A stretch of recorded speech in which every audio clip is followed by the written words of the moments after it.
Web Summit edition. How many of you have been to Web Summit in the last couple days? The energy this morning there was off the chain.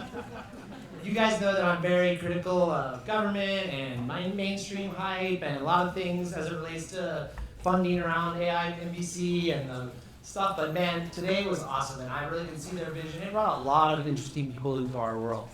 And one of the things we're going to do here tonight is invite some of our people from this community who are on the trade show floor with their startup to just come give like a 1 minute, here's what the heck is going on out there at Web Summit. So those of you who haven't been able to participate, especially as an insider, we'll get a look at what's been going on. Been running around a bit, I've been catching up right here. Hopefully you got some food. I pulled the cooler into the back because we have a 90-minute program. So I want to make sure you can drink. There's cans of bubbly, rosé, and beer in the back. There'll be dessert brought out after this.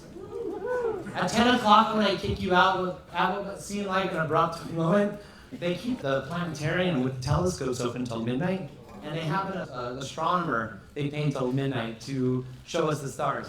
And this is the first time in 3 months we can see the sky. So at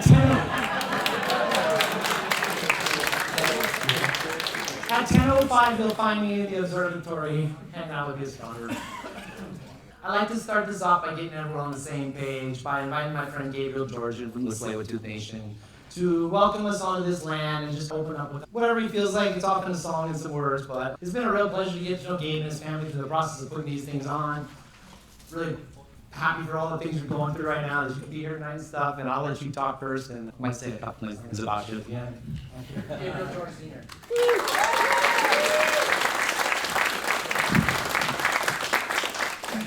Well, na kwito na sem na seya ame sa kwela mat sanak itsen setala te swan ash at khomathwem I khopmesh I te salewata I kona ko ai shwala wana te makwa ni metale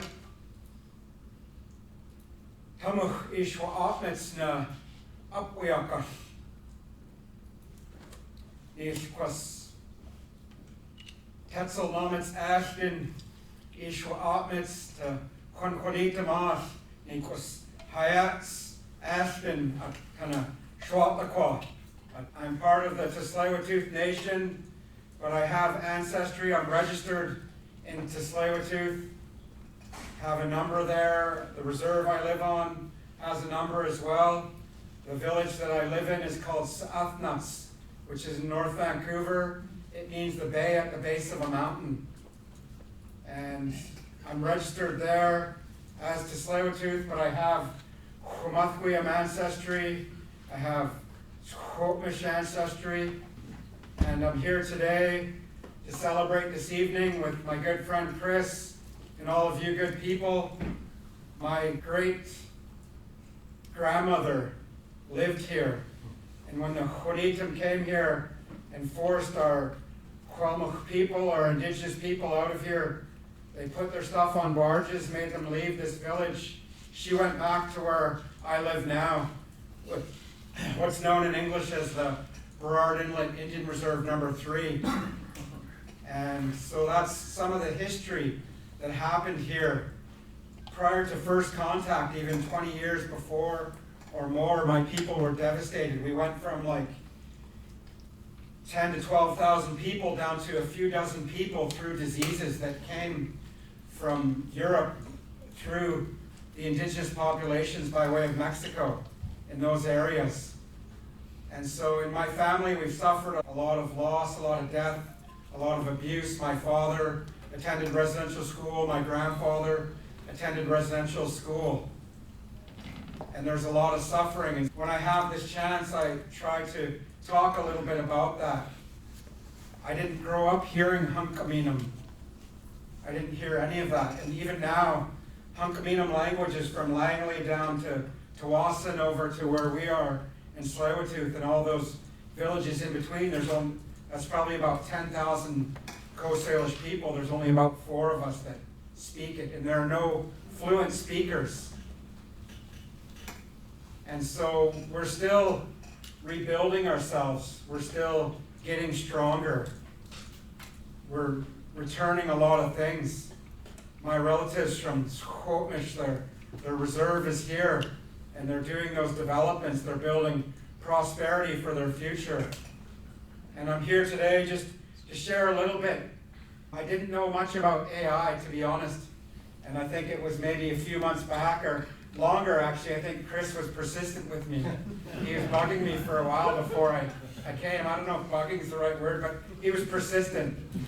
And but in the last few weeks, he showed me AI, and it's helped me to organize things, organize a lot of different thoughts that I've had, a lot of different things. Right now, I'm running for council within my nation, and I've used some of that to help organize my thoughts around my campaign. So I'm just starting to understand it.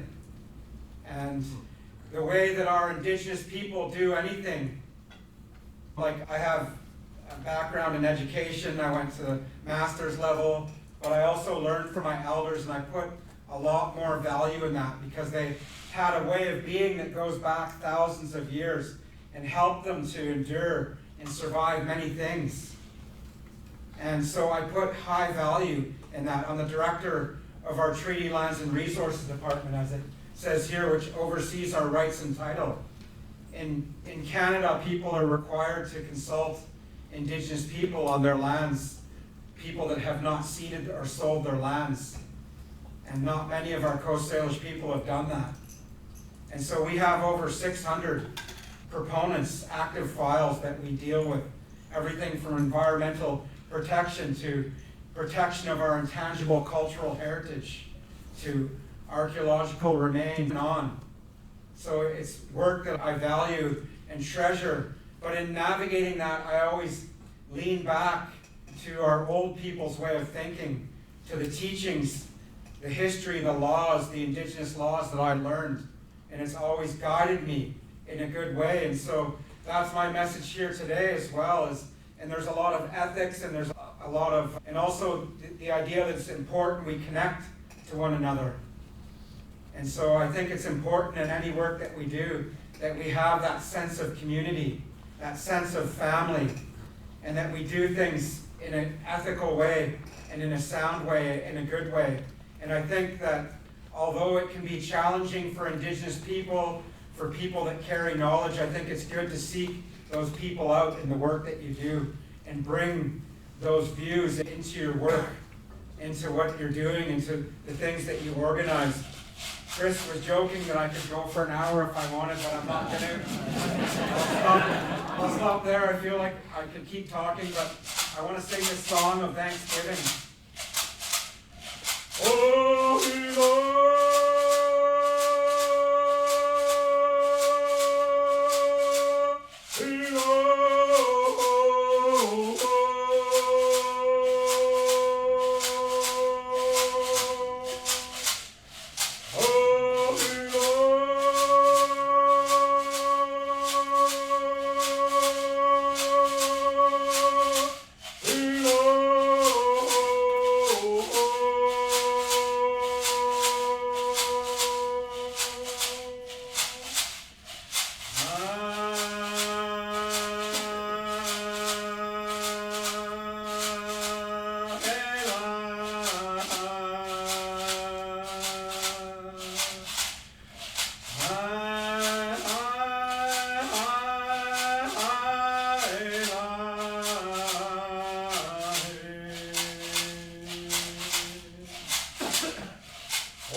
I just want to share a little bit more about the diversity of Canada in pre-colonial times.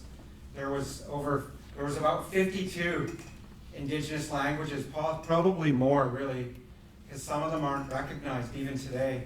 One of my cousins on the island just got his language recognized not that long ago. And half of those languages are in British Columbia.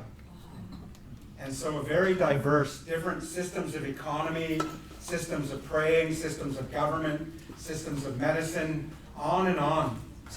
And from Alaska down into Northern California, there was a language that we used called Chinook Wawa. It was a trading language.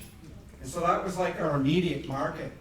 But my late grandmother, great-grandmother said our people would travel in canoes, sometimes 10 or 12 years trading on the Pacific, or they would go over the Canadian Rockies and travel throughout Turtle Islands, exchanging, trading. And so there was a vast wealth that was here in pre-colonial times, and that was taken away. And it's something that is coming back now, something that our people are leading. And there's a speaker coming up next who I'm a big fan of, who's going to talk a lot more about these things, but I just wanted to touch on some of that and give thanks to be here tonight with all of you. Thank you, Chris. Yeah.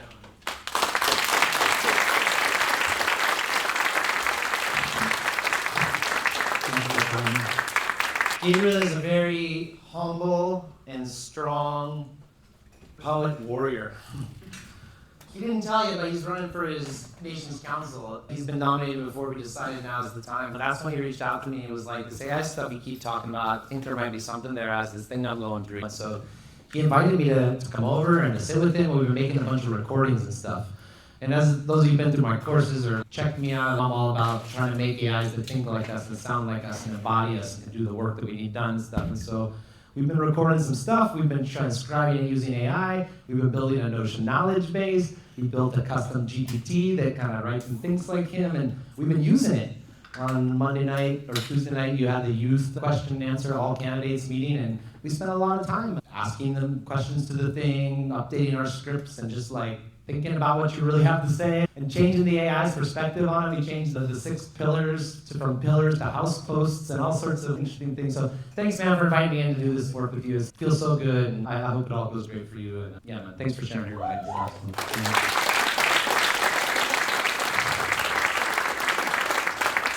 All right. So, community announcement session. You guys who are coming up here know you've got 1 minute to talk. Would someone run my phone to me from that little sanitation station? It's on the like foot of it right there or whatever. I'm gonna take a little call an audible though. Ubdav, your father's coming up next.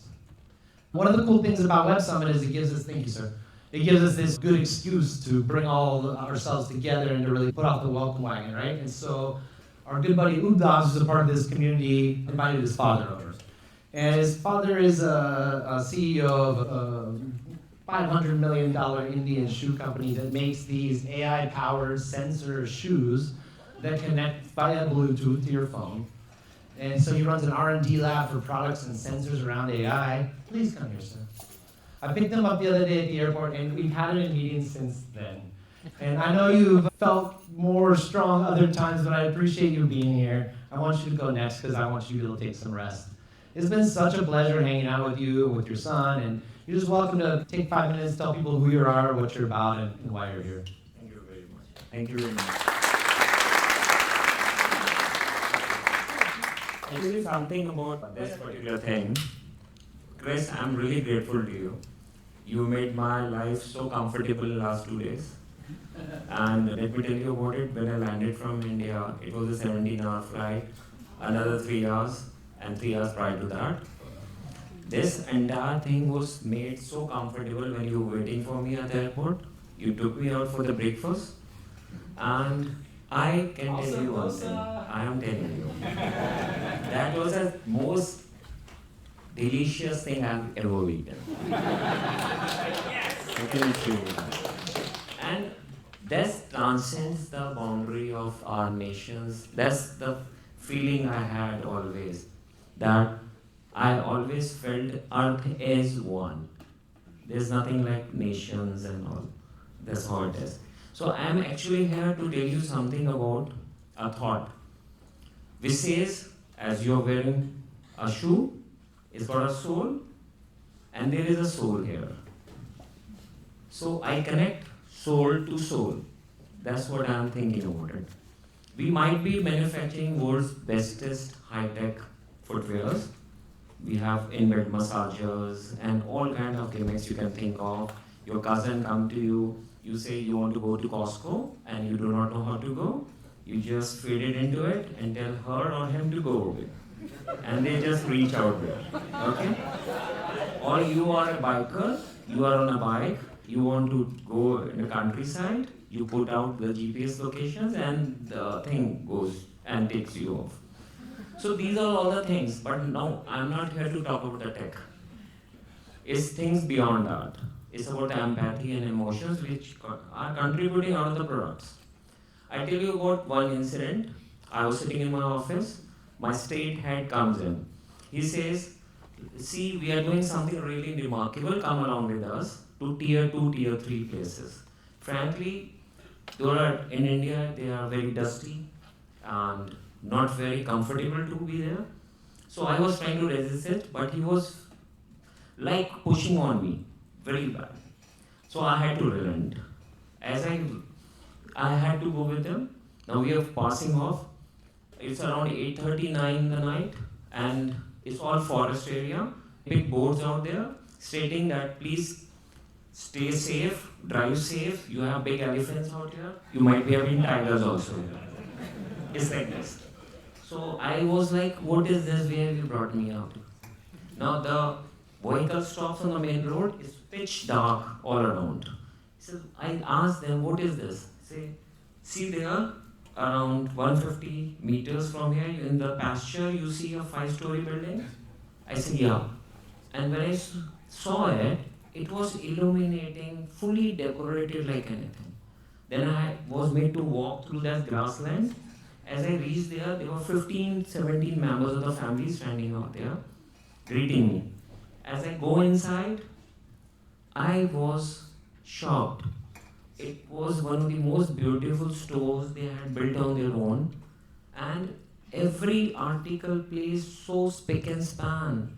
And that meant they were cleaning all the products themselves every day and taking care of it in a very immaculate manner. Every floor I went, it was better than the other floor. So I just thought of asking them, what are you doing out here? Because you could have just had a warehouse and been selling all this. Then he told me a story. He said, we're the third generation. My grandfather was doing it, my father was doing it, I'm doing it. And this is our heart. This is what we are attached to. I said, we are not there in every category. Possibly you could have been doing some other brands also. He said, not ever. Because we are not attached to the revenue only. It's in our blood.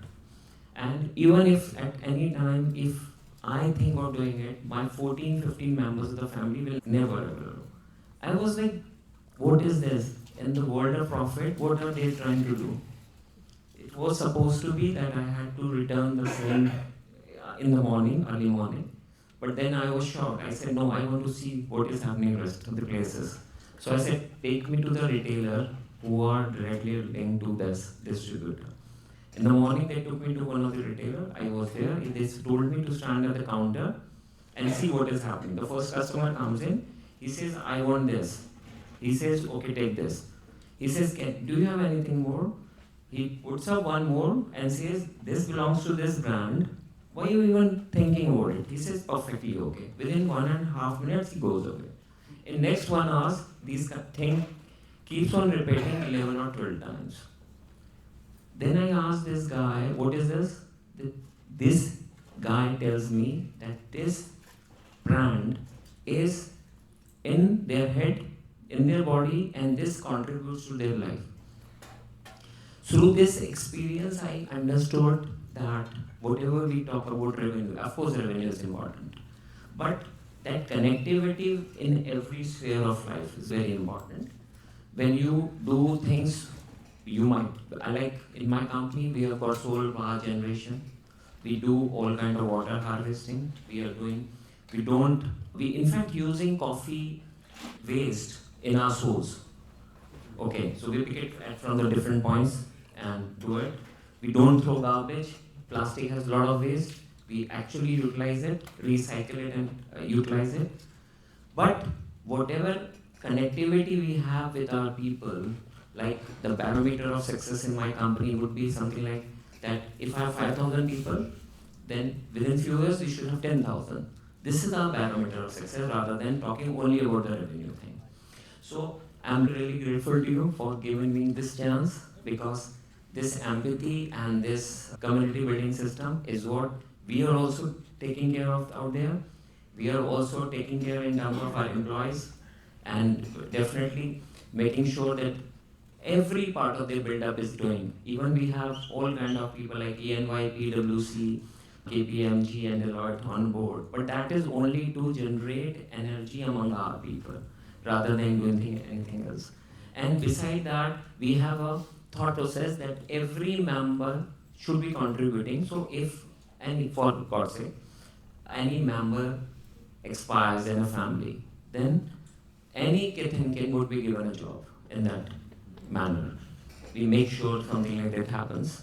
And a lot of times you have to compromise in a lot of manners, but empathy and this coordination, what you are trying to generate, Chris, a lot of power to you.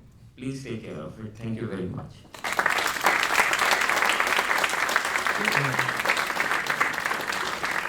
Vipul, please come back.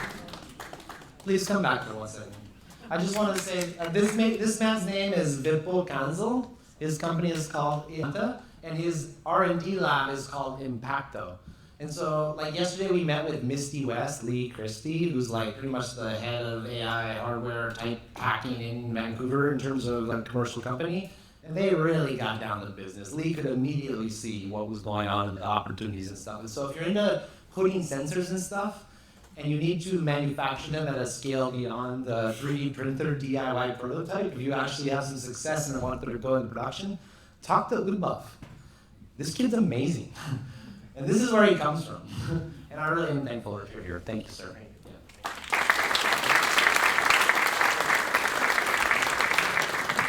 Up next, I believe, is Ted, I hope. Let's see. Community announcements, yeah. Oh, okay. It's still in. Yeah, I'll just put Vipul at the front, sort of, but yeah, if we can go to... My bad. I think Ted's up there? Yeah! Okay, so, what's up, bro? You could have got dressed. The point here is, the next 4 or 5 people who are going to come here and talk for 1 minute, or possibly 2, but probably 1, is people from our community who are in the startup program. So these guys have been exhibiting on the trade show floor. They've got booths and signs and swag and the rest, and they're out there trying to send their message to the world. So I thought, who better to tell us what's actually going on at Web Summit than the people on the floor. I appreciate it, Chris. So, like everyone else, shout out to Chris. I think the community itself speaks for itself. The amount of people that came all the way through downtown. Oh, sorry. All right. Yeah, the amount of people that braved through downtown traffic, crossed the bridge, and come here to McMillan to support this awesome BC AI community. This is amazing to see everyone here today. So, as Chris mentioned, I was on the floor, so I'm going to talk a bit about Audible today as well. I was going to present a little bit about the framework that we're building our app on, but there will be other opportunities for that. Today has been super exciting on the floor, so we had the chance to exhibit our app, and honestly, we did not expect to be so busy. I'm a veteran in the conference scene, attended trade shows in Beijing, Hong Kong, Singapore, San Francisco, you name it. And so I didn't know what to expect with Web Summit coming to town. There's Web Summits all across the world, but this is the first one we have in Vancouver. So what I experienced is that people want to learn. People really are curious about what's happening in the tech scene here. So, of course, 80-90% of people, of companies are saying that they're building with AI. So it's really up to us to be able to articulate and explain what makes us special. And so AI fascinates everyone. And one of the feedback that I gave to BC AI when Chris sent out the survey is, what is it that's going to make Vancouver stand out as an AI community across the world? It starts with us, right? It starts with community, it starts with empathy, it starts with us helping each other, boosting each other. And what I saw today was not everyone is in the same industry that I am. Not everyone is doing things that's related to what I'm doing. But as long as you're open-minded, I want to share my experiences, conceptualizing the product, building the AI frameworks that we're building, our experience shipping the product, the obstacles that we've overcome, what works, what doesn't. We realize that we're going to share, people are going to share as well. And so many people proactively said that, oh, you know what, I might not be a target user, but I know someone that is. Let me introduce you to that person. And that honestly has been the best feedback that I've gotten. And I'm looking forward to enjoying the rest of the week as an attendee. So I'll make the rounds on the floor. If you're around, please give me a shout out. But otherwise, I think this has been a great experience. I look forward to seeing what the outcome is after the summer week. So thanks a lot, Chris. Thanks, Sam. This company's called Meetup. They'll be demoing here again in the future, but you can check him out on his website. He's got some stuff online. Let's go, Dean. Let's go, Dean, and then let's, actually, all y'all come up here who are talking during this part, please. You know who you are. All right, Dean Chev, Virtual Health Technology. Thank you, Chris. Thank you, everyone. Thank you for having me. I'll stand over here. I didn't expect that I'll be speaking tonight, but thank you for having me. This was an amazing experience right now happening with the Vibe Summit. So since I have only a minute, I'm just going to be very brief with what we found for the past 2 days. There's still 2 more days to come, and we have a demo on Friday. So our booth is coming up live, and for the first time to public, we are showing the demo of our product, which is going to blow your mind because so far we were showing it to a few individuals today and yesterday. Yeah. Really? It was amazing. You showed it to people and they like it? They fall off their chair. Congratulations. So, come, take a look, it'll be exciting. We've all been hunkered down thinking of shit and building shit, and you built it and you demoed today, and people liked it. People were liking it, people were excited. I want you to come and take a look for yourself. It's Acna, it's her, it's she, it's your AI. It's AI that knows everything about your health. Everything. Your vital signs, your past history, your family history, your DNA, your secrets beyond belief. Did they get it from my shoes? They can get it from every device you have connected to your cell phone. And here's the secret of why everyone's just being knocked off the floor. Imagine any situation, any question you have about yourself and health. So today, for example, you go in the store and you want to buy a product, a supplement.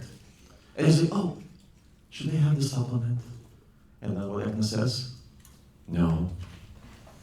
Why? Because you have this allergy, this history, this. And when people are like, wait a second, maybe this is a good thing that we have someone giving us advice as simple as that, wait a second, stop there for a moment, reconsider your ideas because, hey, maybe genetically, historically, based on your medical profile, it's not a good product. Of course, things goes even more intense. I'm not going to go in detail. You know, I think the thing why this thing runs long sometimes is because this turns into a bit of a... So, don't you know that half those people are still hung up on the first thing you said when you're like, hey, Buck, he knows everything about you, about your health, about your insights. And so, as a picture of this thing, like, you gotta know that these people are like, why do I even fucking want that? How did the information get there? You know what I mean? But here's the caveat. Nobody else will be able to have access to this data unless you have a telehealth care conversation with a physician and you allow it. So first time in the world, suddenly you can talk to specialists across the country that you need, and with a fingertip, he has or she has access to your medical data with Acna. Now, some people will say, whoa, why? Most people will say, oh my God, finally, because the decision ability for a doctor to diagnose you just went 100 times. I think you're right. I actually think you're right about that. If you can get around the initial, like, how the fuck does this thing know about me? What does it know? Who's in control of that info? Once you can get past that hump, then the optimism, the power of what that could mean. Like, I got a 25-year-old autistic son who barely speaks. And his mother's a saint. She keeps a 3,000-page medical history about him that she interprets to every new specialist, every new doctor. And if it were not for her completely full-time dedicating her life to his care, but if he had this, and that 2,500-page health record of every seizure, every hospitalization, every surgery, or whatever could be deployable to a new doctor and a specialist that comes around when you need that person, it would completely change both of those people's lives. So anyway, man, congratulations on launch day. Thanks for letting me bust your chops a little bit about your first pro. Don't worry, Nels, I won't do the same to you. I'm looking for James and Udbab. Yeah, if you're talking for... Oh, okay. He's very popular today, but I'm going to tell you a story about him, actually, because Come on, Udbab. in January of this year, I decided to start a startup, but I didn't know what I was building, and I didn't want to build a product that nobody would use because I've done that in the past. And so instead, the approach was, I'm going to find a really hard problem that somebody has that needs solving and use AI to solve it. And so 5 days into starting my company, I registered with BC, etc. I sat into a coffee shop with Vipul, and he said, Niels, I'm looking for a mission. And I was like, I have a mission. We're finding a problem. But I've got barely any money, and if I hire you, then the run rate is going to be half. But I'll hire you anyway. We're going to go find a problem, and we're going to start a company, and we're going to do that. So we have since done that. Little did I know I would get a mini CEO along with the ride. So he's been there every single step of the way. And yeah, our startup is focused on doing AI for manufacturing. We're starting in demand planning. We've done a pilot. They've signed on for phase 2. We're looking at our second customer right now.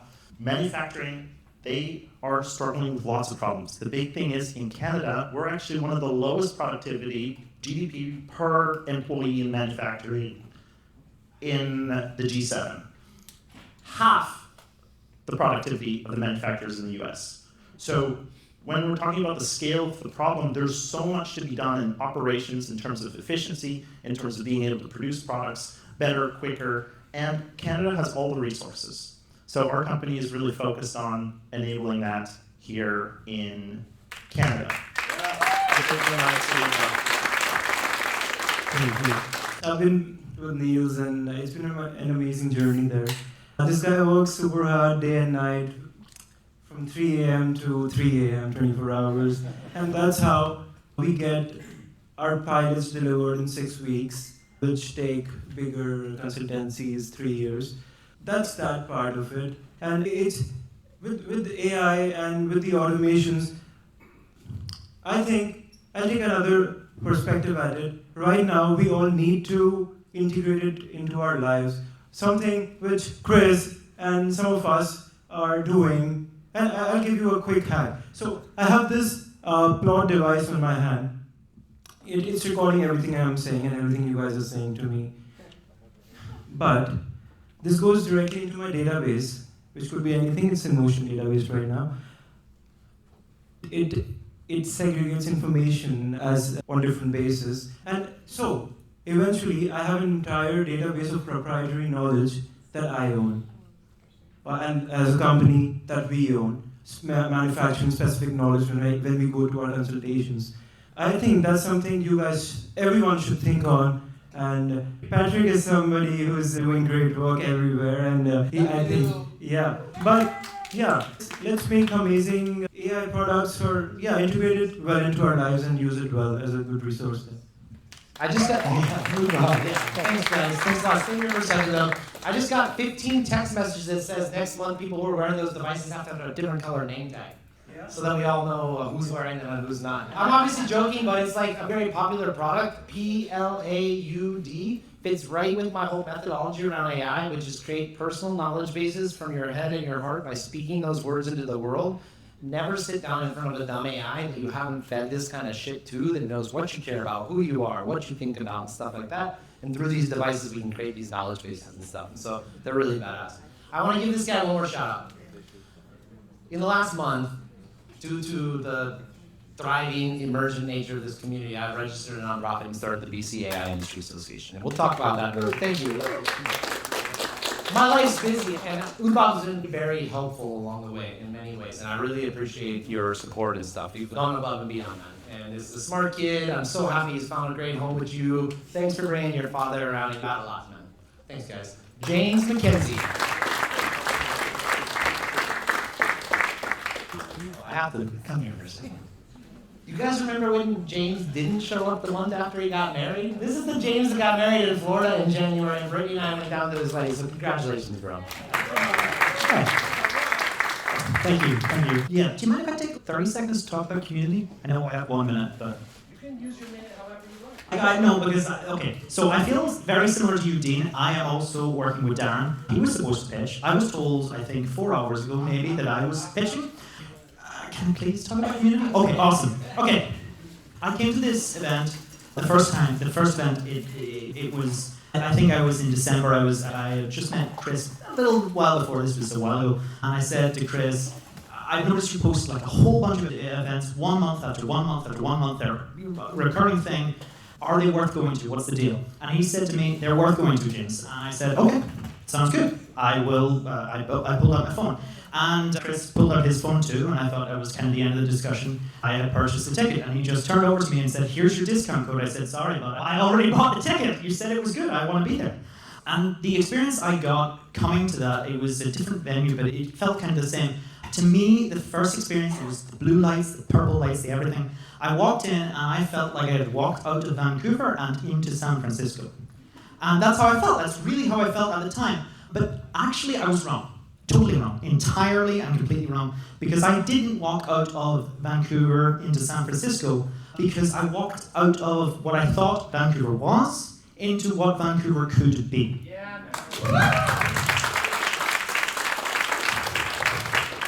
And I feel like I really appreciate all of the things you've done, Chris, for the AI community, and otherwise I'm sure everyone's going to say that, so we can skip that part. Listen, I don't need the thanks. I'm happy you guys respond to the call. I believe in the intrinsic power of community, so by forming interconnections amongst ourselves, we can go after shit that's bigger than any of us. So I appreciate the gratitude, but it's really about you guys. I think it's fantastic that we're building a community here in Vancouver that focuses on AI and focuses on this sort of amazing sort of democratization of AI, as well as its use cases, its real use cases, and not this AI that's chained up in Sam Altman's basement.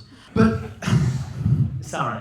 I could go on for hours, but I'm sure Kush could go on for like days. All that to say is, real quick, before I go to Bizzer, and I will, is that I am also demoing with Tendai over there. He's waving now. There was a little show. I think we'll probably be doing it again after this wraps up. Tendai, we'll get you up here next month, bro. Yep. Awesome. So what that is, you can talk to Tendai. He's got a demo. I don't need to talk about it. I'm not the salesperson. I don't know why Darren put it in here. Okay, perfect. Okay, and then another real quick notice. You can talk to Paul if you're non-technical. Paul, raise your hand. You've got a cool hat. If you're non-technical and you really like audio, talk to him. That's all I can say. I can't talk more. Okay, that's community. Bizzer. What is Bizzer? Bizzer is a platform for connecting people with businesses they want to buy or businesses they want to sell. The way it is right now is messed up. Darren had this whole pitch. He wrote of it like Crunchbase meets, God, some kind of. I disagree. I think he's right in one way. I think what Bizzer is, it's like perplexity in that sense, is that you know what you want, you know what business you want to buy, you know what business you want to sell, but you don't know how to connect those two people. And the platforms as they are, the realtors as they are, the brokers as they are, they're old school. You tell them about a fax machine and they're like, whew, crazy. So we're living in a world where people are disconnected from technology. They're trying to connect businesses, trying to sell businesses through the old school way and the old school way. And what business is connects people with companies they want to buy, tailored to what their interests are, what they have the ability to buy, and connects sellers of businesses to what they are, who's actually interested in selling, rather than the people trying to waste their time. That's basically it. Darren would have sold this far better than I could, but he's not here, so it's his fault. James, awesome. I'm actually really happy that we have him here since the beginning. He's one of the OGs. He's worked on a lot of our projects. He's a legit data scientist, machine learning engineer, AI guru, and also now a pitcher, apparently. Good job pitching, my friend. Thank you very much. I've got 14 businesses I want to sell, so sign me up for a Halkomelem account, bro. Where are you? Come on up. One of the cool things I said is that out of this community, a whole bunch of other things have sprung up. And so I've been very interested in obviously, many of us are interested. I've talked to so many of you about education, our children, future of education, classrooms, where is it going? How are people learning? Does the old way seem misadapted towards the future? And what are we going to do about it? And so I came to me, and she said, hey, I've been coming for a couple months, and I've been watching, and I feel connected to this place, and I've got this idea. I'd like to start a subgroup around AI and education. And I'm like, thank God. Because I want that too, and I haven't been able to advance it along. And so then since we've connected, we've been able to put our heads together. She's taken the reins and built some stuff out in our Notion. And so we are officially launching the AI and education subgroup of the BC AI ecosystem, and Aya's going to tell you about it. Thank you, Chris. Thank you for being a spark, actually. And thank you for being a welcoming, warm community here. I'm happy to bring a slightly different voice tonight. I admire all those ed tech, big tech, mid tech, and all creative people here. So we're coming from the educators part. I'm an associate professor of strategy at University of Canada West, and I've been pursuing my second PhD in educational technology and learning design at Simon Fraser University. We're studying UDL plus AI, which is inclusive education, and now how AI can help us to make it more inclusive, especially in the non-English context. And thank you. Thank you, Patrick, it's you. So I recognize yours. I have AI built in. So today I'm here to briefly announce, and academics love to talk, but I'll promise to be very brief. After a long day at Web Summit, I think I'm running out of my battery already. Just to introduce a new kit on the BC AI or Vancouver AI block, which is EDI, Educators Plus AI. And it's just a space for starting a real conversation, how learning should be shaped here in BC in the context of AI. Anybody interested is welcome. And I would like also to proudly thank our University, Canada West, and please welcome our team, led by Vice President of Strategic Development, Mr. Kamil Mamajanov, and a bunch of wonderful educators and technologists there. I promise I'll give you the mic back. Yeah, okay. I promise I'll give it back. I just want to have a visual demonstration of going viral for a sec. So will everyone who was here that was invited by Aya, please just stand up for a quick second. Just a quick second. So guys, we have a whole new node in our community brought on by Aya here, right? So the idea is she grabs it, embodies it, spreads it, advances it, and brings a whole new group of professors to explore AI in education. That's what going viral looks like. Thank you, Aya. Yeah, we are also planning to have our own meetup space at University of Canada West. It's a fancy building where Vancouver House is under the bridge with a fancy chandelier, right? You know where it is. There is a chat group on WhatsApp as well. You're very welcome to join. It's free. And hopefully we will turn it into something engaging, and we hope to grow. Thank you so much for being so welcoming. And one of the groups that we're talking about is Mind, AI, and Consciousness. This is one of our first subgroups that formed. And this one is, if you end up doing as good of a job as these guys have done, it will have been a good decision that we started this. So Mind, AI, and Consciousness has gotten together 3 times. It's a deep group. Loki runs his shit different than I run my shit. It's not loosey-goosey laid back. He starts at 6. You better have done the reading. There will be a quiz. David Monty. Hey, folks. Loki and CN and some other folks spontaneously created a group called Mind and Consciousness and AI. And we've met together a few times, and it's so emergent what's really happening, but the gist is we have about 20 people coming together. There are readings and a topic, and it's usually about understanding something about mind and consciousness. Is AI have a conscious? What would it look like if it did? Could we develop a test to figure out if it was... What is free will? What the fuck would that mean anyway? So we look at what's known, and we try to apply it to AI and help understand what AI could do for us. But also, is AI a tool we can use to understand ourselves? Yes. Hell yes. It's unknown. So every session we explore that. We look at it from a different point of view and a different subject. Everyone's welcome. There's a cap of 20 people, so if you want to join us, let us know. It's at SFU Venture Capital at Venture Labs. And yeah, please do reach out once a month. Very good. Thank you, David. Thanks for picking up the tie-dye t-shirts. No, I got us a bunch of tie-dye t-shirts made. They're one of a kind. They cost $100. I'm sorry, but that's how much they cost to get them custom hand-dyed. There's only like 10 of them out there on the rack, so if you want a custom hand-dyed t-shirt, thanks for picking it up today, David. I really appreciate it. David is also a technologist building community software, and we have a WhatsApp channel. And a lot of us are connecting there, but it's good, it brings us together, but it's not taking us all the way we want to go. We want to have deep, threaded conversations with permalinks over time that really bring us closer together. So David's company builds on top of open source tools like WordPress, And we've been putting our heads together for months now, and we are going to move forward in the coming months with an expansion of the infrastructure for us to be able to share ideas and projects and stuff like that. So thank you, David. I really appreciate it. Okay, where are we at? We're close. Hackathon, I think, next? Yeah, but there's BCAI and my little things. Oh, yes, of course. Hit it. Let's see what's next. It's you, isn't it? It is. All right, I'm stoked. Mr. Pixel Wizard is a very close collaborator of mine, Kevin Friel here. We've done all sorts of creative stuff together, but he just graduated from a 12-week AI filmmaking program for Hollywood-type people. And right after that, the whole world of tools changed. Google dropped VO3, all sorts of stuff came up, and Kevin's, I gotta learn that shit too. So I ain't gonna talk for him too much, but I'll tell you, if you listen to his couple minutes, you get a 2-minute trailer, as hot as they get, straight out of the brand new brains of the baby AIs. Howdy everyone, how's it going? My name is Kevin, also known as the Pixel Wizard. So I've been in film and television for just, wow, this year is 25 years. I have incredible cream for my face, if you're asking about how old I am.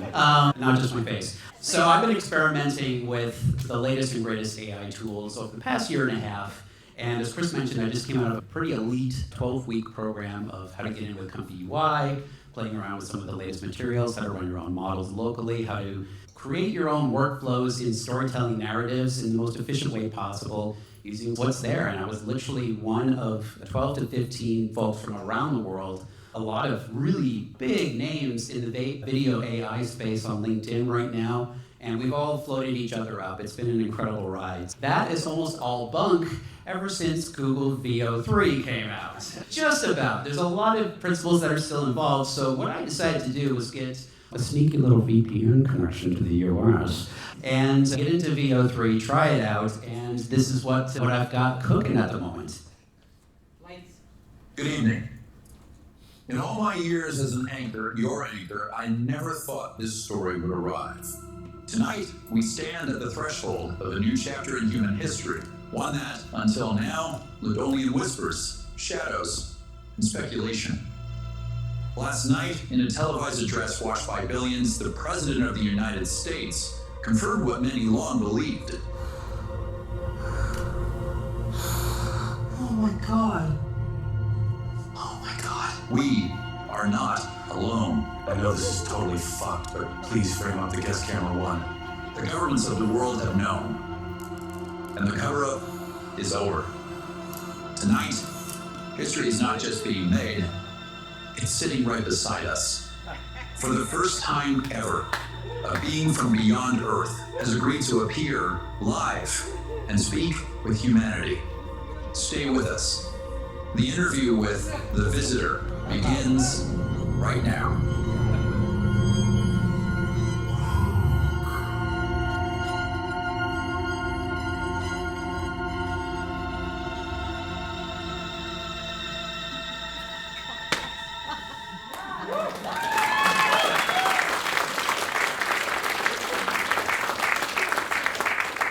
Yeah, I cooked that together in 2.5 days, 6-hour sprints.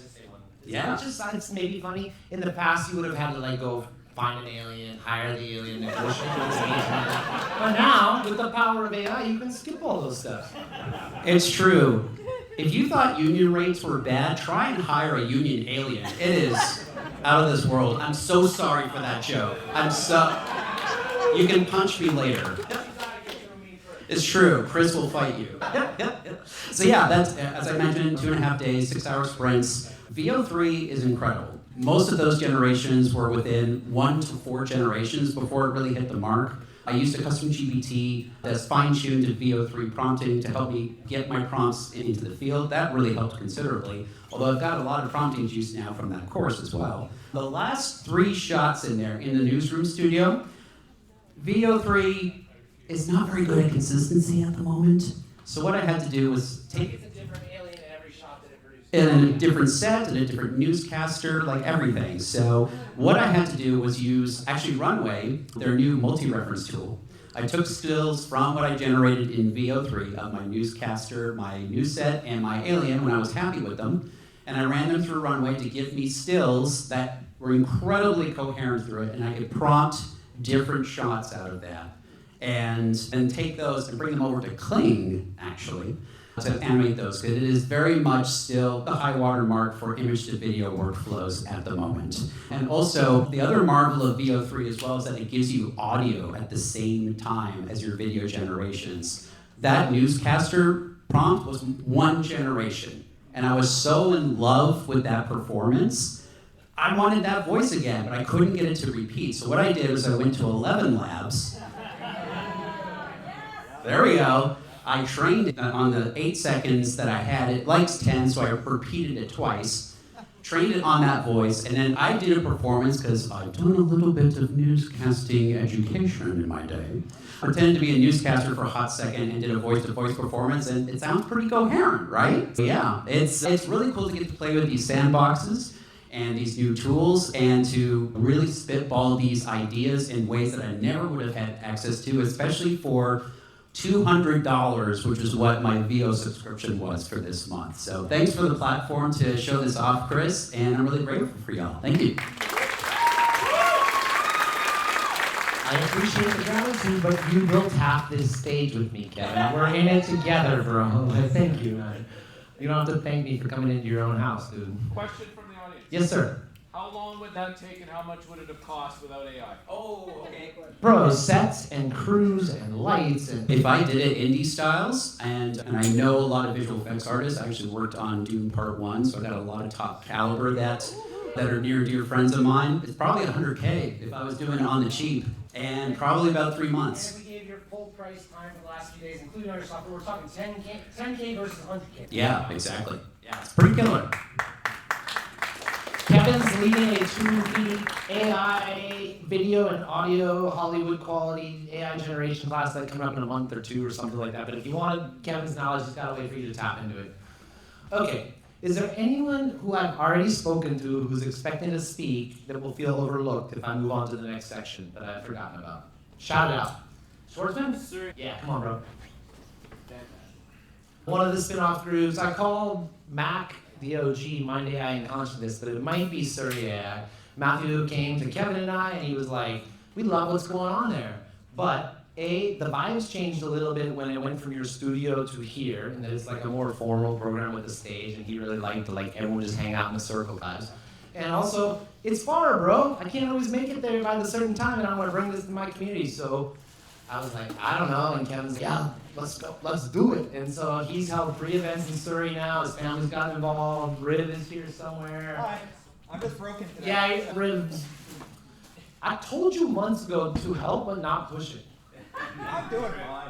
You pushed it. I didn't. You've been relieved of duty next month. You're officially an observer. Yeah. So the Surrey AI event, just like Chris said, is a little too far. The first story I ever told was I was changing a clutch in my car and then realized I'm running late to this and it was an hour drive away. So we started a Surrey AI event with Riv. We love the vibes, but transitioning to fit more people, more eyes, it does lose some things, but it does gain a lot more. So just losing that vibe aspect of a very close and tight community. Like our very first meetup, we had a circle where everybody went around, told a story about them working on AI and what AI tools they use. Light bulb moment or AI light bulb moment. Exactly. My AI light bulb moment, 15 seconds, was in grade 12. I really hated English, so I might have made a custom GPT learning from Chris. So don't blame me, blame him. So I made a custom GPT, recorded all the English lectures, and then all the books that we had to read, submitted it all, and then we had to answer some questions. So I took a photo of the questions, gave me the answers, and then I barely graduated. So there you go. So there's the story. He looks like a truth-telling, honest guy, but he threw me under the bus there, and he didn't tell you the whole story. He actually used his GPT, and then he hand-wrote the answers out in cursive with a pen and turned them into the teacher so she couldn't run through the GPT detector. So who's the devious one? Ingenious one. We'll put these up later, but scan them now. Surrey AI, it's $30 in early bird discounts, half price. When you get there, Riv buys you whatever you want at the bar. Like, they don't do catering. He's like, hey, let's go to the bar, we buy you some food, and then like, it's really cute. Vancouver AI, this is our next meetup. Yeah. A lot of people here, 50 of us, are annual members. It's called core membership. It just means you get cheap tickets every month, but you buy a year's worth of tickets, and it sustains us. It gives us runway. And when I go in there and talk to government people, and I'm like, I have the backs of some folks, they're like, how many folks? And I tell them a number, and they're like, what does it mean to have your backs? So when I can say, listen, we got 55 people signed up for the core annual membership program, they're like, huh? They're looking for someone to help organize the community and to tell them what we need. Actually, it's probably a big time for me to do that part. But thank you. Of course. Sorry, which one? Just keep going. I think it's going to come next naturally. Yeah. I had a whole presentation tonight that Sev helped me build. We launched this nonprofit a week and a half ago or so, and when we did it, we asked you guys to fill out some survey questions. 10 open-ended survey questions. They were all optional. You all spent 36 minutes on average filling out the survey. 55 people spent 36 minutes on average filling out the survey, telling us what they needed, what they wanted. There were some patterns.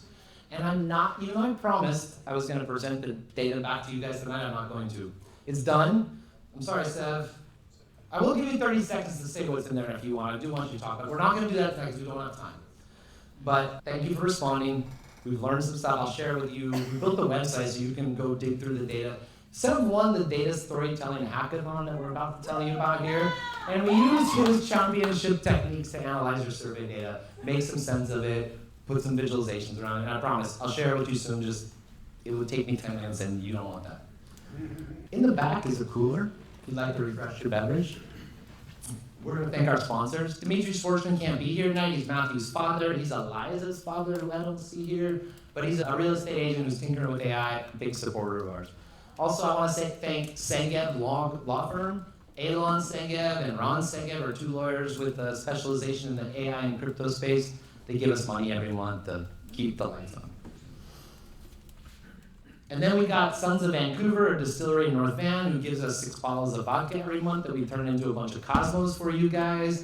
We've got Kevin Friel, who, bro, I give him like 5% of what he's worth.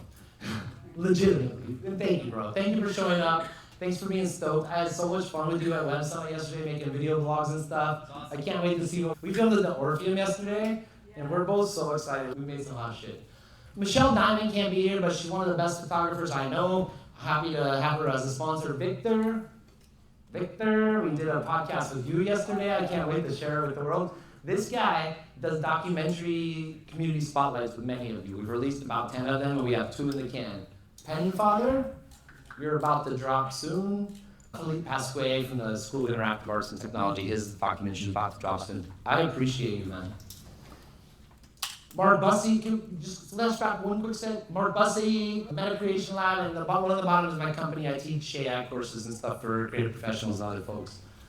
Okay. Moving right along. Okay, so we start with some startups. Now, just keep going until you get to your face. Has anyone seen Julia or Dale from Rival Tech? Come on up. This is the last of our announcements until we get into the 2 talks that we're going to have. Kushal, who's going to talk about how AI works, and Caroline Hilton, who's going to talk about her Indigenomics AI platform for uncovering unaccounted for indigenous economic activity in Canada. So we got our first hackathon out the door, Sev won, and we got our second one in the works. Tell us what's up, Julia.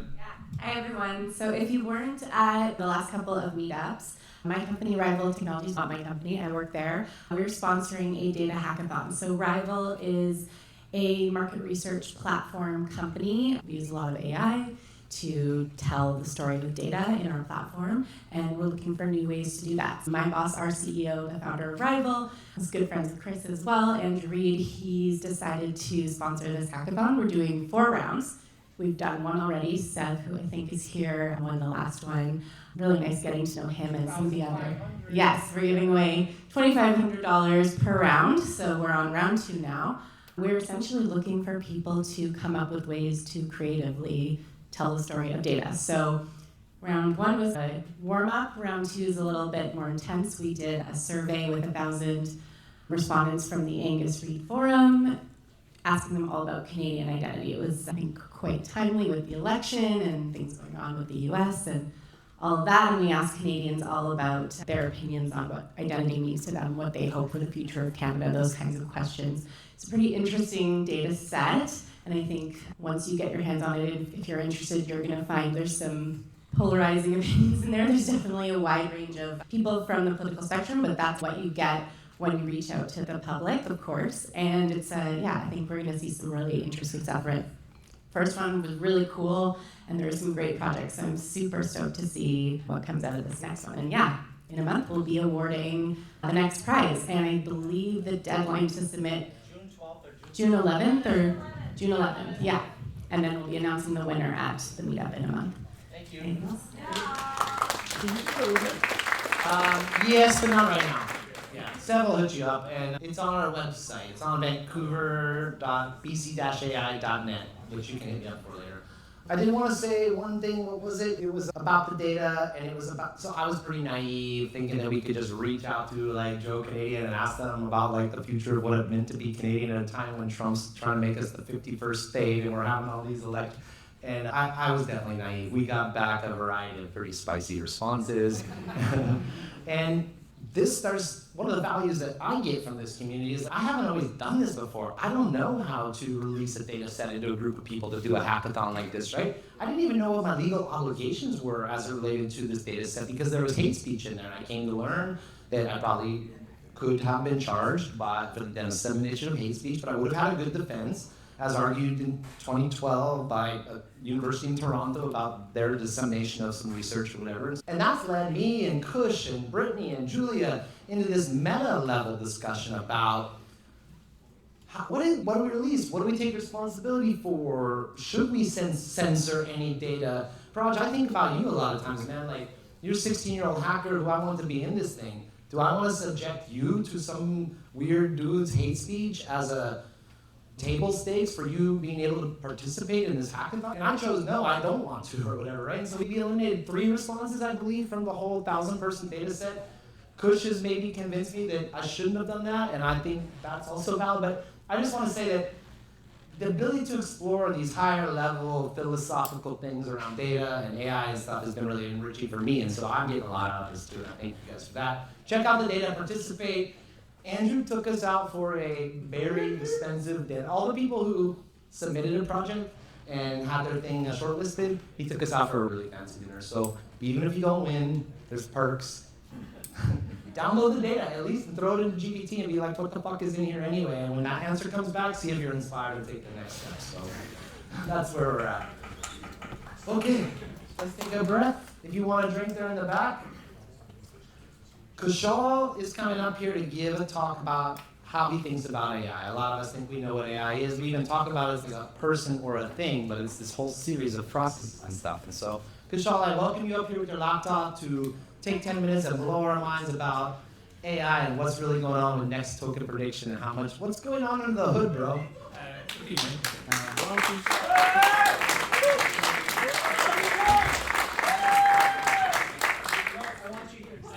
It's okay, we can see the slides. You are not as big as you think you are.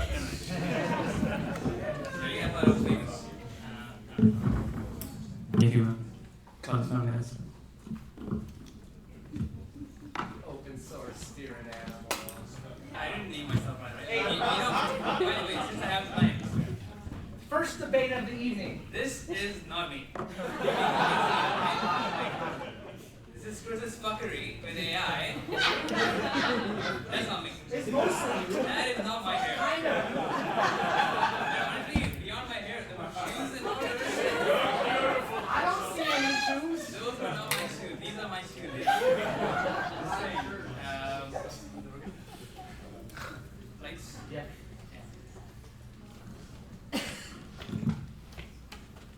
Alright. Hello, my name is Kush. Mike. Sorry. Yes, good reminder. Yes, my name is Kush. I'm a software engineer for the most part. Not that I'm allowed to be, I did study that. My background is film and visual effects and also industrial designing furniture and stuff. Not that I've done that either professionally. I just learn things and then I don't go into them as jobs. And somehow I survive in Vancouver, I'm not really sure how. Once in a while someone just comes around and gives me like an app or something to build. Yeah, and then there's still roof over my head stuff. So anyway, enough about me. That was supposed to be the about me slides that I do a few things. So today I'm here to talk about, well, initially what I was talking about with Chris, a few different things I wanted to explore, but one of them that I landed on was search and like how embeddings work, right? But when I was talking about embeddings to Chris as well as thinking about how to explain that, I thought maybe I should go back into the history of search. How has it evolved over the course? And I love history lesson. I love when people give me a lowdown on how things went and what happened, etc. But then as I was doing that, and I was like, oh, search has come so far, I was like, you know what? It still sucks. And that's not like a epiphany. I know, I feel it every single day. It fucking sucks. And so I was like, you know what? I think I have to also address that even with all this stuff, it still sucks. So the talk's in two parts. First, I'm going to talk about the history of search, the evolution of it, and then I'm going to talk about why it still sucks. All right, so let's go into it. The evolution of search, big brand title. All right.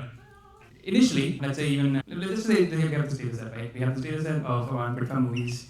I've just put them all here. Some of the movies that I've watched. Die Hard is in there, man. And they're like in three genres: dark comedy, action, and sci-fi. And we'll look into why that is in a moment. We wanted to search something in this data set, right? So let me also get out my phone so I have some sense of how much time I have, so I don't get cheated out of it as well as not go over it. So I want to search the data set. One of the ways that I could do it is perhaps alphabetically sorted, then go depending on the character Z or D or whatever, try and do that binary search in my mind. How did people figure out how to search items in libraries and so on long time ago? Even 2000 BC, I believe, we had people cataloging in libraries. Library of Alexandria famously has scrolls categorized based on topics. So even back then, and certainly even in 1605, there's, I think, Francis Bacon, or whatever it was, but there's explorations of taxonomies, etc. And so manual classification, one great way of trying to find content in a large catalog. Of course, right now I only have 25 movies or whatever, but you can imagine 25 million or something. Certainly Amazon products or whatever might be a billion, possibly. Okay, so let's classify these things. I've now classified them into my database in such a way that I have 3 different genres in which they are categorized, as well as I have the ability to sort it. So that helps as well. If I want to look for the sort of oldest movies within the sci-fi categories that are in my library that I've purchased or something, I can go ahead and see matrices in there. Maybe I feel like watching that. Maybe I feel like watching Moon. I love Moon. So possibly that's a good way to explore the data. This is some form of search. You're searching for information that you know you want. You may not know exactly what it is, but certainly you have some information about it, genre, etc. Okay, when time passes by, people realize, oh, by the way, then of course the clustering or the categorization of these genres is still a bit too rigid. Sometimes we may not have a movie that's just a comedy. It might also be a comedy sci-fi, or it might be something like that. So we can of course do multiple, but to demonstrate that idea, I explored another vector, which is themes. So themes can apply to multiple movies. A movie can have multiple themes. So let's say if I look for movies about greed, we see Parasite is in there, and we see The Big Short is in there. These are not perfect tables, by the way, don't come after me. I just sort of put it together, however, just for the purpose of the contrived example. And okay, greed, we have 2 movies. Let's say greed and finance, probably The Big Short, right? Let's say greed and systemic failure, also The Big Short. Perhaps if we go greed and inequality, maybe The Parasite comes up. That's the movie's classification in this database. So that helps. Short classification, but a bit more deeper on classification topic. Then, let's say, jump past 2,000, 3,000 years, we get computers. We can now do digital searches. We can do exact string matching. I know the name, and even though the database is 50 million data entries, I can find it very easily. It may take the computer room a few days to figure it out. Okay, so that's string matching. Let's say I want to look for a movie that is talking about shooting. Is there a movie like that? Sorry. Shooting. Maybe there's guns involved. Maybe there's revenge involved. Okay, revenge. Gabriel has it, Mission Impossible has it. Sure. But you saw as I was typing, I was trying to type a word, but it wasn't quite working, and misspellings were not factored in. So if I say revenge, it doesn't really work. Well, this is pretty likely. It's a computer. It should be able to figure out something as simple as that. And certainly for a while, this was the norm. But even as far back as 60s, in fact, a lot of stuff happened in the 60s, computers-wise. The idea of edit distance gets introduced, which is called Levenstein distance by Vladimir Levenstein. And the idea there is you can make typos, because people, of course, started to type and search items on computers, and this problem is now more prevalent than ever. And so now you can say, if I'm looking for, let's say, tension, okay, even though I made a mistake in typing, I can see that it still matched it, right? It didn't just say, or if I say tension, let's say, whatever. So the idea is now you're able to make some errors, the UX is much more friendly, and you get to access information that you may even have a misunderstanding about the spelling, or simply made a mistake during typing, or perhaps much more common, the data set itself is flawed. Someone may have made an entry that is incorrectly entered. So over time, then people are like, okay, this is all great. Can we combine different elements together? So Boolean search comes around at the same time, 65 or 75 and so on. And the idea there is, okay, I'm going to give you multiple pieces of information about the thing that I'm looking for, and I want you to find the exact specific thing that I have in mind. So this might be this thing and that thing. If it matches it, that's my criteria. So I'm going to say I'm looking for a movie that is poetic. Okay, I see two options. Arrival and network. Actually, I want to look for something that is dark comedy. Oh, network. Great, right? So now you have two different vectors that you've applied, or two different pieces of information that you're using together. You could, of course, do not, I want this, that is not that. Hey, build something 3, so excuse me for not filling that in. So, all right, moving forward from that, we then get people doing all this stuff and finding it still is making us look for exactly the information, and unless we know the data set, unless we know what values are there, what genres are there, what names are even there, and what descriptions might contain the words, if you don't have the exact word, let's say there's a word called global is in here, but if we say world, well, word is lost in there, doesn't matter, you won't really find exactly the thing unless the word is in there, the data set. So people start to figure out what are ways in which we could go beyond just the exact keyword matching. And by the way, they made a lot of progress on the keyword matching stuff. There's an algorithm called TF-IDF, which is an effort to say, hey, if there's certain words that are represented in a given description, more often than not, and if they're also common everywhere else, and so on, ignore them. The words that are uncommon, prioritize them. And this way, you can truly search large data sets much faster than having to literally string match one by one constant search time. Go much faster. But even with all that stuff in BM25, another algorithm, evolution of TF-IDF, people couldn't get quite past the feeling that we could have a better mapping of words, sentences, etc. That's when semantic search comes in, embedding stuff, and I'll do a little bit of visualization to show you how they work it out. But first, demonstration. Same data set, right? But now I can say, you know what, I'm looking for, I have to think of examples. I forgot all the examples I had in mind. Let's say a movie about, I don't know, some guy on Wall Street making a lot of money. Okay, it did not do a good job. This engine is not very good, forgive me for that. Let's say, I don't know, identity, crisis. No, it doesn't really show one identity. Okay, this whole thing is a joke. Doesn't matter, the thing works. Actors as well. I don't have that in the information in this data set. But let's say a movie with a time loop where aliens invade and there's a big war going on. Something go wrong with my search?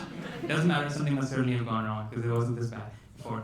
Point is, semantic search will match you the thing that you're looking for even if the words don't appear in the items themselves. Pretty common aspect. You have experienced this stuff now, especially in the last few years. Something that I want to mention though, why am I talking about this stuff? Maybe I'll go on it later because then I'll get upset about it. So, embeddings. How does this semantic search actually work? What's happening, the way it's able to match meaning to something that is the same meaning but differently worded is using an embedding model. An embedding model is just like one of those large language models. It's something similar. It's a neural network, and it's trained. There's 2 steps to it. One is a BERT step, the other is syntactic learning and so on. But the idea is you train a model to be able to first understand language to an extent so that it can just say, generally this means that, or this thing is closer to that. And then you train it to say, this concept and that concept are similar. And now fine-tune your weights, fine-tune yourself, so that whenever I give you the string, you put it in a point in space. For now, we're imagining a 2-dimensional space. Generally, it's 3D, 4D, 5D, actually 1,000 dimensions. But that means that now I have a function, now I have an ability to take any concept, any string, any paragraph, any large piece of text, and make a address out of it, make a location in space. And happens to be, the first time I learned about it, and I still don't understand the math of most things, I was like, how the fuck does this work? Like, how can actually a model put 2 concepts that mean similar things in a similar point in space? This model is frozen, it's not learning anymore, it's learned and it's done, it's just ready for you to use always, frozen in time. Somehow, for this model, if I put this description in, a darkly comedic thriller plus Warfare, the Parasite one, it shows up there. But then if I put in Fight Club, it shows up somewhere close to it. If I put as the description of Moon, the movie, somehow it seems to be much farther away. If I put the description of Die Hard, it seems far away from Parasite and Fight Club, and also far away from this. So it's interesting that it's able to map out. Now this is lacking a little bit in information about what have we really clustered. So I went ahead and actually added colors to this based on the actual genres that we already know. So now you're able to kind of see, oh, you know what? There seems to be already a cluster. The model already seems to have clustered all the dark comedies somewhere on the left, all the action films somewhere together on the right, and all these sci-fi ones somewhere over here. Now, it was very hard to get this chart to look right because I'm using something called PCA as a way to reduce the complexity of what this really is from 1,000 dimensions to something that our eyes can understand and our brains can perceive. But certainly now you can really understand that this model is quite good at placing meaning into a point in space. So anyway, we get semantic search. We are able to now, for example, I did this demo to do something fun, but I'm totally blanking out on all the examples. But someone give me a description of a movie that you have in mind. First interview of an alien. First interview of an alien. All right, it showed up in the sci-fi area. Right? So these are all sci-fi movies. Student Event, whatever, Arrival. Right. Let's say, oh shit, I should. Whatever, doesn't matter. Let's pick another one. I don't know. Yeah, let's say man goes around killing people for fun. I don't know. Whatever. Yeah. Also sci-fi. Yeah. I don't really. I had all these. Okay, this epic space battle. I don't know. Cool stuff is happening. It is also in the sci-fi cluster, kind of close to action as well. Wow, I'm really forgetting all the examples I had in mind. Doesn't matter, but you get that it's somehow approximately putting this new string that I have in mind into a point in space. Now, how could you use it? Poem about the brain of an artist. Movie about the brain of an artist. Okay, this is quite ambiguous. It could be somewhere between this and this. So I guess this is good enough. Ambiguous. Where it would be? Would it be? Doesn't know if it's a biology brain movie. Yeah. Let's see. Biotech. Okay. You know what? I don't know. But the point is, you can see in this demo that I built things moving and get a better intuition for how you're embedding models. One thing I will mention is this: this example is not great because I only have a very small data set. If you have a lot bigger data set that you have applied PCA to and store what you call eigenvectors, which is how I'm keeping this very stable as I change things, then you will have a better ability to see things actually land where they are. But they don't, and I didn't have the time to make the example more fun. In any case, semantic search, that's how, one thing I want to mention, sorry. Okay, what's happening here is this. So if, for example, semantics, how we use this, you have something in mind, a movie that you want to watch. Let's say the description of it is Fight Club, right? You can just say, I want movies like Fight Club. How would recommendation system benefit from this? It will say simply, find this movie's address in that point in latent space. Then walk around, get your nearest neighbors, 1, 2, 3, 4, maybe this one as well, and get this back to me. Those could be the recommendations. What's latent space? So latent space is the idea, I don't have an official meaning for it, but the idea is that high dimensional space where these embeddings are these vectors put those concepts to be, that you can call latent space. You can also use latent space as a concept in large language models, where you say within the weights, the multiplication is happening and changing the vectors, the LLM's response to this or that. You generally can refer to the internal representation that the model has as latent space. I've come to think of it as like the dream space of an AI, like all the things that are possible in reality but that maybe haven't been done yet, the inner brain possibility space of an AI. Honestly, that's a great way of thinking about it, and I find more intuition for that when you're talking about visual models, like diffusion models, like stable diffusion. There, it's a lot more obvious because you can literally, and this is the coolest thing ever, when stable diffusion was open source, you had videos of people talking about how you can simply do array multiplication, and you have a picture of a ship flying in space, let's say, and you do array multiplication towards a certain direction, and you'll see the ship transform into a plane or something, or you'll see the sky turn into rain or something. So this is like just math, using math as a way to change the picture. And so there it was a lot more obvious that you were actually navigating latent space. In this case, you can do it. There's like ways to visualize it. I have a different talk that I've done about how language models work, and there I talk about it. I think I talked about this too much, so I'm going to move on to the next part, which is after. Okay, maybe like a little more. So after all this time, all this research, we have semantic search, we have agentic search as well. We can ask a language model to find stuff, and if it doesn't get right, we can give it feedback, etc. It still sucks. Many reasons, few that I want to get into. Search optimization. The worst fucking thing I can think of. In the last 15 years, Google's monopoly and a bunch of other companies, but certainly Google's monopoly, has allowed them to simply dictate wins on what they feel is representable, what they feel should be. I personally am wondering, like, what happened? Like, at what point, because I wasn't there for it necessarily, who allowed a private index to be the de facto thing? Like, a private index for the open web? What a brilliant idea. Who the fuck did that? Like I wasn't there to invent it. I'm still not there to invent it. I barely do anything. But, like, the de facto index is a private thing. And it'll have ads and it'll have its own profit motives. And that's okay with people. Like, no one's even fighting it. You don't see every year a new thing trying to fight it. No, a private index. Brilliant idea, guys. So next thing is lack of multimodal. This one I can't really blame on anyone. It's getting better now though, which is over the last 10 years especially, because it used to be much better search. The open web existed. A lot of the data now is videos, TikTok videos, YouTube videos, images that perhaps are hard to transcribe, etc., or caption, etc. And as a result, all that piece of information is still buried somewhere in some person's channel, cannot access it. The information is there, we simply don't have access to it because no one's built a proper enough index around it.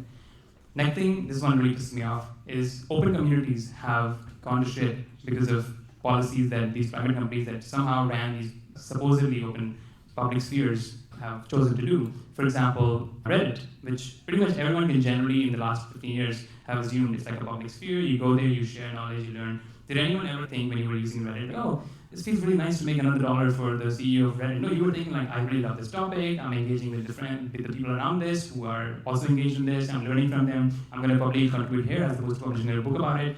These are the feelings that people had as they were talking on Reddit, and yet they closed their API. Now OpenAI and Google makes $70, $60 million deals, and now they get to only scrape, and their model are the only ones they get to have the knowledge that most people using it consider to be public knowledge that they're contributing openly. They don't feel like they're only contributing to a private pool. So there's that, API lockdown. Same thing happened with Twitter. Don't even get me started on Twitter. Like $40,000 per month for the API is pretty much like a no.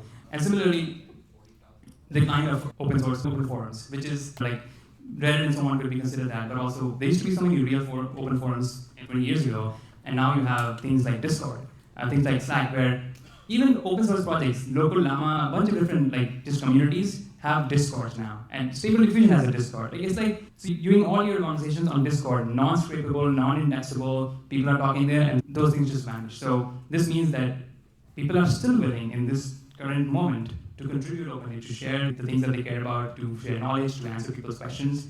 It just does not end up in a public space that I can find. What that means is gatekeeping, what not necessarily gatekeeping in this sense, there's a different word for it, but it means that if you are someone who's looking for other information and you're not an insider, if you don't know where to look, if you're not part of that given Discord, if you're not part of that given community on Slack or on WhatsApp or whatever it may be, you simply cannot find that information. So that information is opaque to you, even though the people in that community, a 100,000 person community has Stable Diffusion, do you think those people are caring about privacy of the knowledge they're sharing? No, they actually want to contribute publicly. It just happens to be that the medium is broken, right? So many things and more contribute to this decline in the quality of search because nothing is now publicly indexable, and even if it was, the index itself is private and then goes avoided. Hey, Kush, do you want people to ask you questions or do you want to keep talking? Okay, so I will end in half a minute. 30 seconds. I just want to I do want to. Questions or do you want to keep presenting? Okay, half a minute, come on. You choose. Okay, fine. I will say my last piece because I need to, because I was very, as I talked about, as I looked into this topic more and more, the theme that emerged was that things were not this bad. They didn't have to be this bad. They became this bad because of the choice that people made. And information is the key thing here. Information that people want to share, knowledge people want to share, that could be ending up in a public index that doesn't anymore because of many reasons. Stack Overflow, no one goes to anymore because they go to a private model whose queries always remain private, etc. And one person that I found inspiration from as I was looking into, who had a clarity of vision about these things that like no other, was Aaron Schwartz, whose words have been behind the slide, and you can look into it. This is his manifesto, the Guerrilla Open Access Manifesto, and he talks about it in complete clarity what we should be doing if you care about this mission of open access to knowledge. And if you know the story of Aaron Schwartz, he was hounded for downloading a bunch of information off of JSTOR, which is an MIT archive, which was, from what I understood from researching a bit more, an open network. He just went over the limits, but they made it sound like he ended up doing a crime, and then they pursued him for 2 years, trying to jail him for 35 years, and then he killed himself. So that's just one person, but his clarity of purpose and his contributions to making RSS, to a bunch of other things, are significant. So Anyway, I felt like as I was doing this talk, and I got really nervous. I was like, you know what? I feel like it's much bigger than me. It's much bigger than this thing. It's even much bigger than semantic search. There's real things broken in the heart of search, and it'll take our efforts to fix it. Thank you.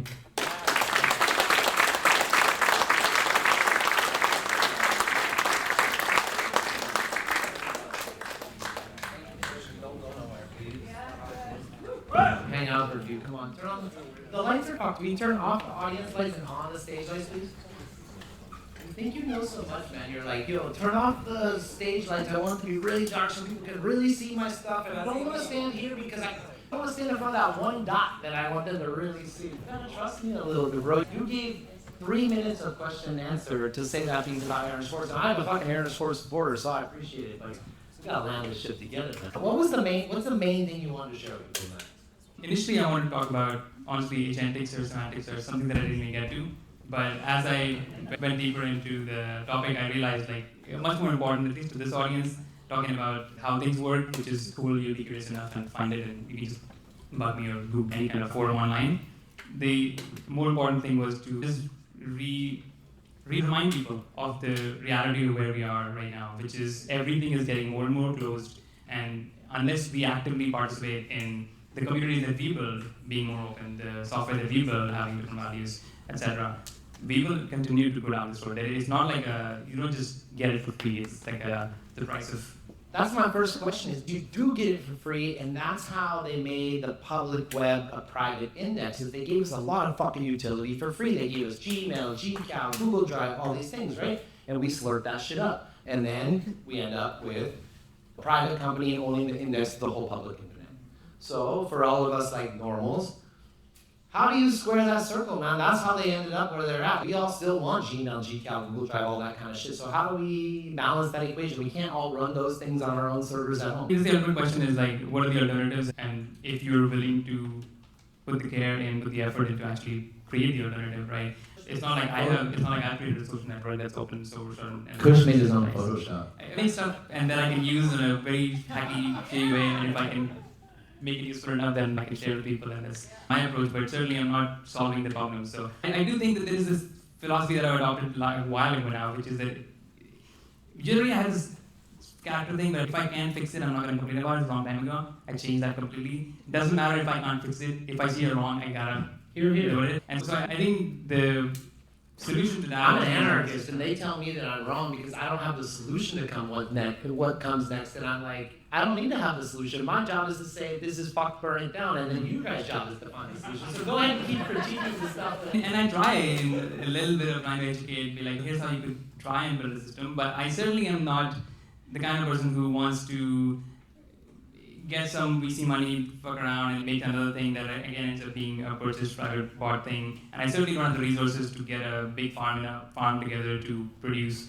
and serve a server like this. And I just don't have this faith in the current sort of incumbents of the current people in places of authority to do the right thing if I do approach them from a non-profit, from a not-profit valuation. Please. Yeah, so I have a question for you. So if we go hit back, I'm James Rowe, I'm from Circles of AI. Thank you. All right. So my question is about lessons from history. So before digital, all knowledge was in books.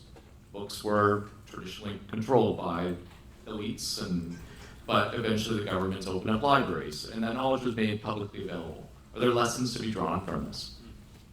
I think that's sort of the trend of information become more and more accessible over time, and we saw some of the peak of that trend in the last, let's say 10 years ago or whatever. People really getting the ability to and then actively sharing information on those forums, and then it became progression from it. I definitely agree, like that's how the past has been. Information was the domain of the people who were the priests or whatever, and everyone else can go pound sand. But over time, we had more ability to share and more ability to learn. I'm not saying it's a given default. It in fact isn't. The default is that people find.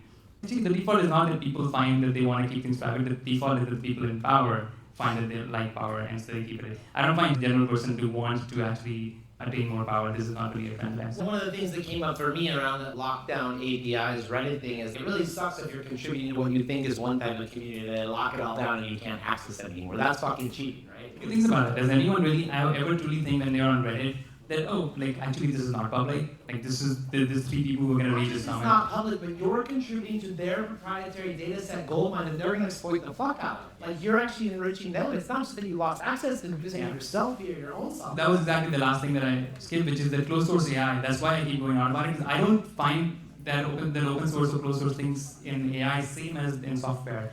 It's about information actually. Closed source AI is like literally information being locked down, because an open source model is trillions of tokens or hundreds of gigabytes or whatever of information compressed, and in compressed form such that it can even answer questions in an instruct model.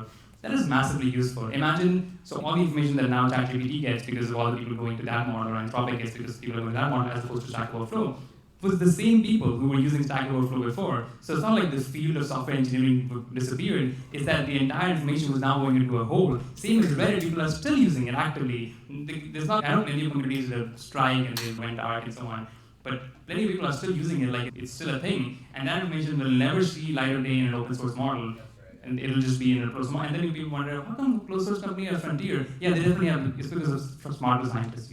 Yeah. We have time for one more question for Kush. Nils has one. Does anyone else have one? I was going to do Battle Royale. I was going to make you figure out who wanted to ask the question more. So yesterday, for some of the Web Summit attendees, we had a speech by the CEO of Blue Sky, who's creating an open source social media platform where other people, it seems very counter to what some of the other things are doing. I was wondering if you've looked into Blue Sky at all, and maybe what your take is on what they're doing. Are they actually trying to combat this, or is that just marketing? Yeah, so this is actually one of the questions that's harder for me to answer, because yes, I know a bunch of people around me who are using Blue Sky, even as developers, and some of the protocols around them, and how to use the Firehose to build your own apps, etc. But I myself have not really engaged with it as much, because it's actually this, I am not like a smart person, I'm almost certainly not smart enough to figure out anything. What I find is, I try to train my bullshit sense, like being inspired from Carl, from George Carlin's sort of traditions. Like I don't need to know everything to try and suss out the bad actors or people that are cynical about these things. And I just don't have a general inclination to lean in fully into something that came out of a CEO that already had built a different kind of world, did not put it into action. They say that, yeah, we built this protocol at Twitter because we wanted to put it into production. Okay, what took you so long? What happened? Okay, and then you sold the company, that was okay with you. So there's so many things that they say, yeah, if when Google brought Project Ara, it was called, there was a video, I'll never forget this, there was a video, I inspired the shit out of me, I was studying industry at the time, phone blocks. It was this guy talking about a modular phone, and it was going to be, this is a pretty big digression, but modular phone that you could switch out the camera, switch out the screen, awesome stuff. And Google's like, oh, we're going to hire the guy, we're going to make this product. They hired the guy, everyone's really inspired, they called it Project Ara, they shut it down 2 years later, no one will ever attempt it again. For all I know, it's because of some kind of rights or IP stuff that they made happen, but I don't see anyone trying that stuff again. Is it because that idea is shit? Is it because everyone learned that lesson that modular phones are not a thing? No, it's because this is what happens. Yeah, I just don't buy that an entity that made billions, trillions, that strive off of being private is going to suddenly produce something that is open source. Doesn't mean the people working there don't have those values. I'm just not going to lean into that. It's protocol. There's sure hundreds more. Yeah. Thank you, Kushal. We appreciate it. I encourage you to check out his YouTube channel. He's got a lot of great videos that he's made explaining this stuff that he then went and edited in an open source video editor tool that he created himself from scratch. He's the real deal. Thanks, Kush. Seriously. Woo! I'm sorry that you feel crunched for time, and I hope to build a whole event series devoted to your anger and righteousness, and let you just run that whole thing, bro. I'm into it. Let's do it. Yeah. Okay, so this is the final keynote here that we're about to enter into. It's about 15 minutes. If you need a drink, grab one. If you need a bathroom, grab one. But I encourage you to open your heart, open your mind, take a deep breath, and things are going to change a little bit here.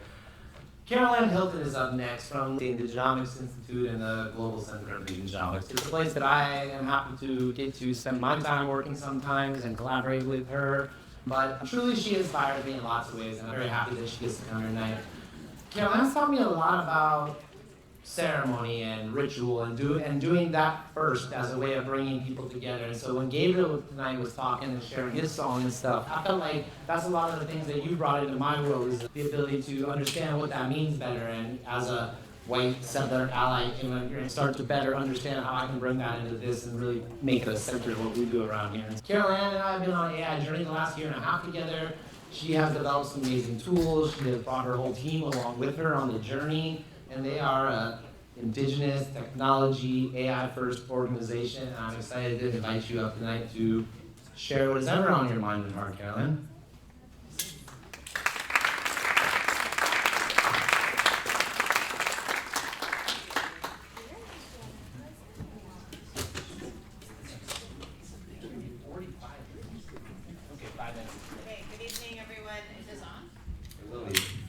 Hello? There we are. Good evening, everyone. Utlasish Caroline Hilton, Heshriak Subsidiary Class Wakatush Koatsa Omti. I am the channel from the west coast of Heshwit Nation. Happy to be here. I send my regards to the twin sisters, the mountain peaks that tell us of this land and the place of how we behave as humans. The teachings that are deeply embedded in the landscape of this place, and the place that brings the memory across the ancient languages, which is the original language model, is Indigenous languages.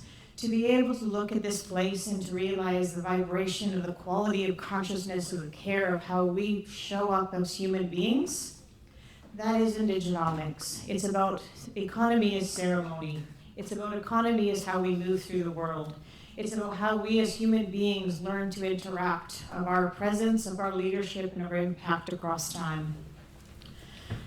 In leading the development of Indigenomics movement, I met Chris, and one of the first questions that I asked was, how can AI help to ground the Indigenomics movement, which has moved nationally and globally, to be able to use and frame Indigenomics within what is the opportunity that AI provides us? I think it becomes extremely important to understand in a tool set, beginning to build and beginning to understand what is the constructive and the deconstructive space.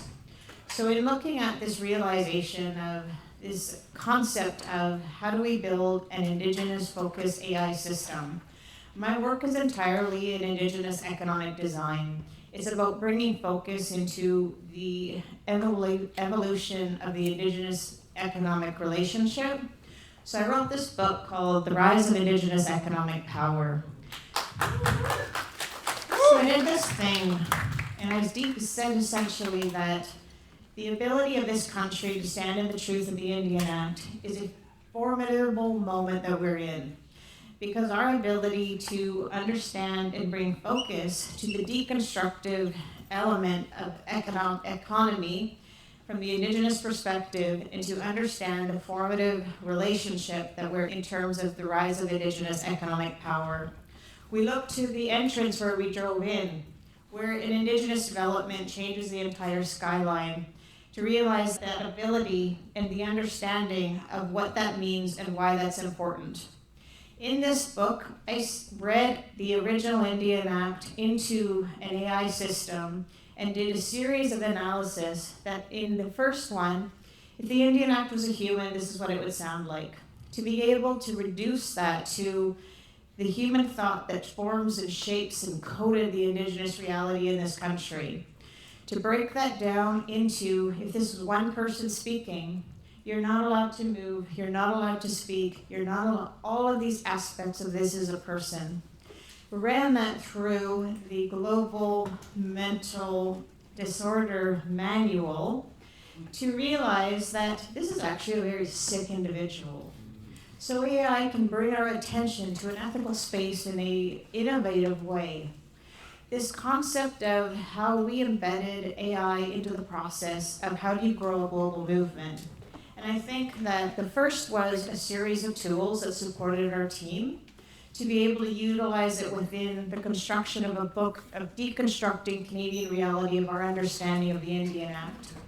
To look at it within our event systems, to be able to reflect and look at a language, evolution of a language model of Indigenous, how Indigenous people describe business, how we do business, and essentially the fundamental aspects and the principles of that. I think the other dynamic of this is we realized that we just put our whole team through an AI skill set, how we use that within the creative force of the company itself, I think to realize that the embedding of this as a process, that our response to be able to do this from an Indigenous perspective, one of the main pieces of work that we did was establish the Indigenomics AI engine, to look at it as an Indigenous economic intelligence platform, to be able to describe value from an economic perspective outside of the constructs of GDP, and largely, how are Indigenous peoples creating economic value and how is that value unaccounted for? I set out to look at a $100 billion Indigenous economy, and through the use of AI, we are looking at well over a $200 billion Indigenous economy. To be able to bring into focus the understanding of unexamined space, I think that's what we're doing within Indigenomics and the concept and experience of it. I could speak further on this experience and understanding of intelligence, and to frame this concept of building an AI system through an Indigenous worldview, through a strength-based narrative, and to look at it through the concept of intelligence as an expansive space that has been stolen from us through our humanity, through the systems and through the limitations of what has been imposed on us as a whole people, not just Indigenous people. AI brings that alignment to what is the possibility of intelligence, what is the intelligence of our response, and how does that ground us in our humanity. As a neutral person, mindset matters in everything that we do. My leadership within this movement is grounding our traditional values, respect, kindness, abundance, intergenerational wealth. How do we build a system that reflects our humanity but brings that to our core values of who we are and how we relate to each other, to the land, to our future? Thank you.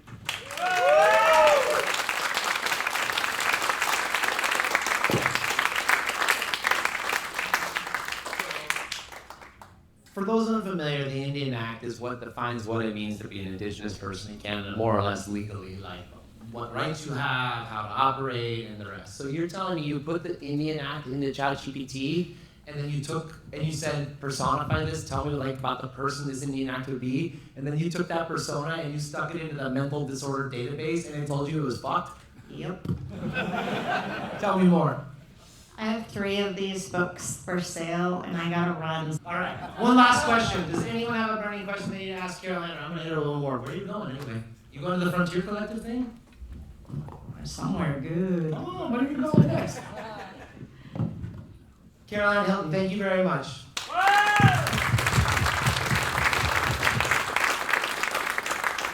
Okay, the next 14 speakers are going to be a lot shorter than Caroline, so thanks for sticking around.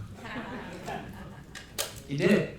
Thank you so much for coming and participating in the BCAI ecosystem, what we got going on here. If you got something you want to share in the future, hit me up. There's room for everybody around here. I appreciate your contributions. Kevin, you throw up the QR codes? This is where you can get more. That's the Surrey event, if you live out there.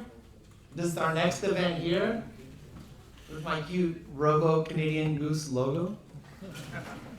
This is the cheap tickets for a year program, core membership. Hit it up. It's a great value, and it's better than trying to get those early birds every month. There's only a few left of them. Thank you very much. Prajwal is the valedictorian of his high school and has invited me to go to his graduation at the Chan Center, so I'll see you next week, bro. Congratulations. Ron, thanks for bringing your family. If you haven't had a chance to meet Blondie Boy Ron Tyler over there, you should definitely say hello before we leave. Thank you, Habibi.